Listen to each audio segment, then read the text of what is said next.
BJP यानी Bharatiya Janata party, जो पिछले 10 सालों से गवर्नेंस में है और आगे के 5 साल भी रहेगी। आज हम उनके द्वारा किए गए डेवलपमेंट नॉन डेवलपमेंट के बारे में बात करेंगे और देखेंगे जो बीजेपी इतने बड़े बड़े वादे करती है वो ऑन ग्राउंड सच हुए भी हैं या नहीं।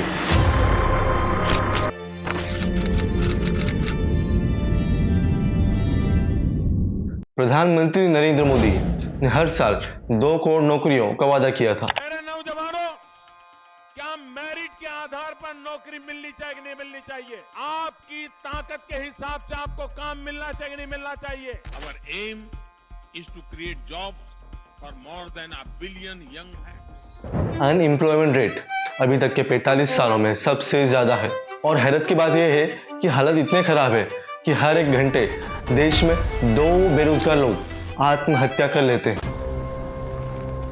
मुंबई के पवई इलाके में 24 साल के एक एमबीए के छात्र ने बेरोजगारी के चलते आत्महत्या कर ली। 2 sisters who committed suicide and they used their father's licensed revolver. That's because it's believed that they were extremely upset as they did not, receive any job.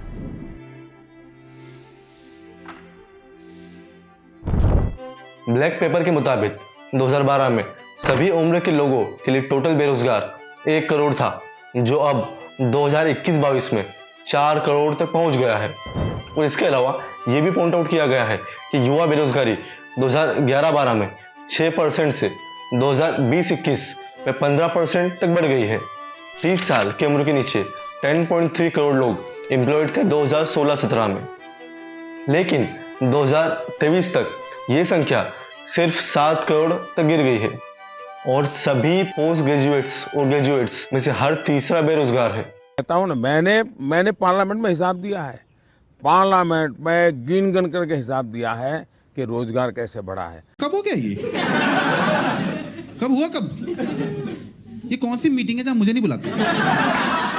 सरकार सिर्फ नौकरियां बना नहीं रही है बल्कि मौजूदा नौकरियों को भी नुकसान पहुंचा रही है। वो सब तो छोड़िए, इंडिया टुडे की रिपोर्ट बताती है कि 80% of Indian engineers are unemployable, मतलब वो योग्य ही नहीं है कि वो जॉब कर पाए। बट लेट्स होप कि गवर्नमेंट इन अगले 5 सालों में अनएम्प्लॉयमेंट का कुछ करे।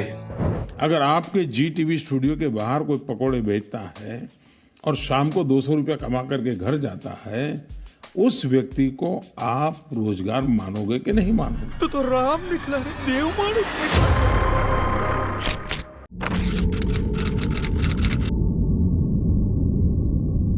अब बात करते हैं फार्मर्स के बारे में।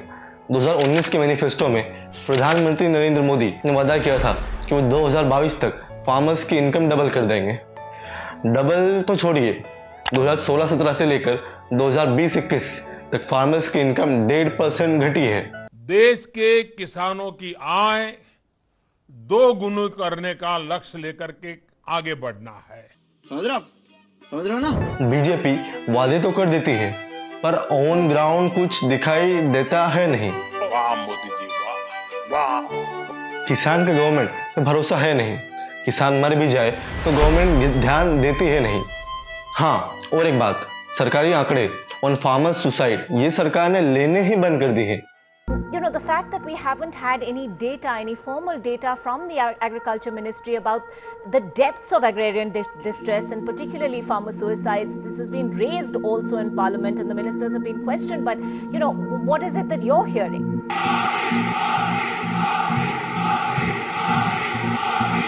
किसान सरकार के हिसाब से मरे नहीं, और मरे हैं तो पता नहीं कितने मरे हैं।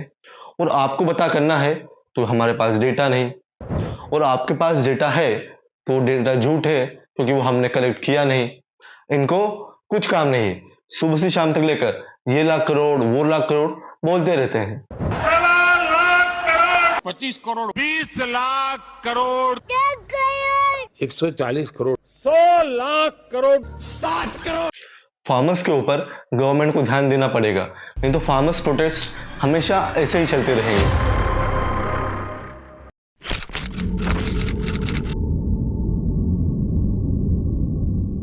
अब बात करते हैं एजुकेशन के ऊपर।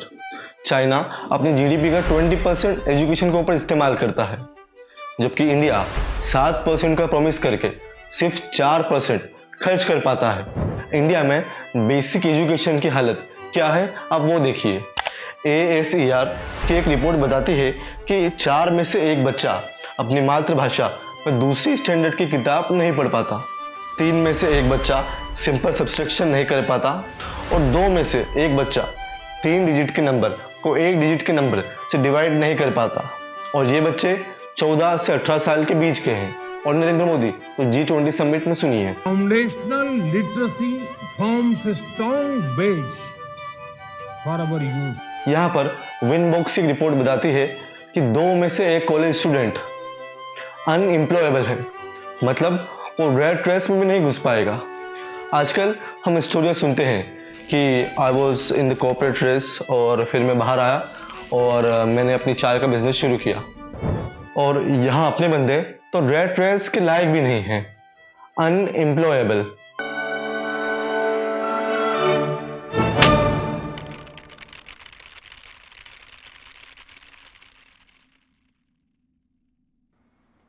इंडिया के टॉप इंस्टीट्यूट्स के 36% बच्चे भी फेल हो रहे हैं अच्छी नौकरी पाने में, तो आप ये कैसे एक्सपेक्ट कर सकते हो कि किसी लोकल कॉलेज के बच्चे को एक अच्छी नौकरी मिल जाए।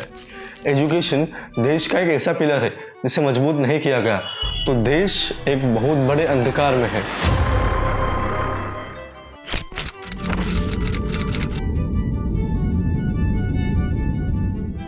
बीजेपी के गवर्नेंस में वुमेन सेफ्टी के आंकड़े में ग्रोथ दिखाई दी है, और यह ग्रोथ देश के लिए बहुत हानिकारक है। एनसीआरबी का डेटा बताता है क्राइम अगेंस्ट वुमेन का सालाना आंकड़ा 3.37 लाख से 3.71 लाख हो चुका है 2020 में। क्या यही वो विकास है जो आपने प्रॉमिस किया था? और ये विकास तो रुक ही नहीं रहा। 2022 में क्राइम अगेंस्ट वुमेन का आंकड़ा 4,45,000 है सालाना। वो सब तो छोड़िए, ये जो वुमेन सेफ्टी की बात करते हैं उनकी खुद की पार्टी से वुमेन्स को डरना चाहिए।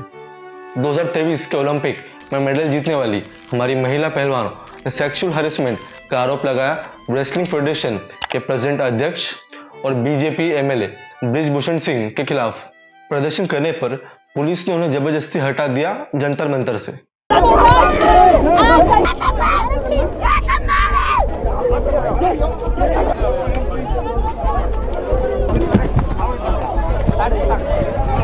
और पुलिस ने इस मामले में एफआईआर भी नहीं लिखी जब तक सुप्रीम कोर्ट ने बीच में इंटरफेयर नहीं किया।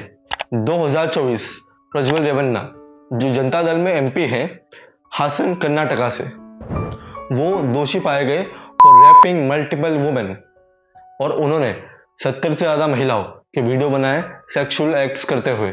और मोदी जी उनके लिए क्या कहते हैं आप वो सुनिए। एनडीए के सिर्फ प्रज्वल रेवन्ना 26 अप्रैल को इनके लिए आपका हर वोट मोदी को मजबूती देगा। बीजेपी के 116 एमपी के ऊपर रेप केसेस के चार्ज चल रहे हैं। दोस्तों, ये है बीजेपी के वादे और उनके ऑन ग्राउंड सच्चाई के बीच का अंतर। मोदी जी के विकास का सपने का सच आप सबने खुद देखा। अनएम्प्लॉयमेंट, किसानों की दुर्दशा, एजुकेशन का गिरता स्टैंडर्ड और महिलाओं की सेफ्टी में बढ़ती आशंकाएं। बीजेपी के प्रशासन में बहुत कुछ बदलने की जरूरत थी, लेकिन अफसोस के साथ कहना पड़ता है कि जो बदला है वो सिर्फ हालात और विश्वास का खात्मा है। हमें मिलकर अपनी आवाज उठानी होगी ताकि देश सच में विकास की राह पर चले, ना कि झूठे वादों की ओर। आप अपनी सोच हमें कमेंट्स में बताएं। अगर आपको ये वीडियो पसंद आया है तो लाइक करें, शेयर करें और हमारे चैनल को सब्सक्राइब करें ताकि आपको ऐसे ही और सच्ची और इम्पोर्टेंट अपडेट्स आती रहे।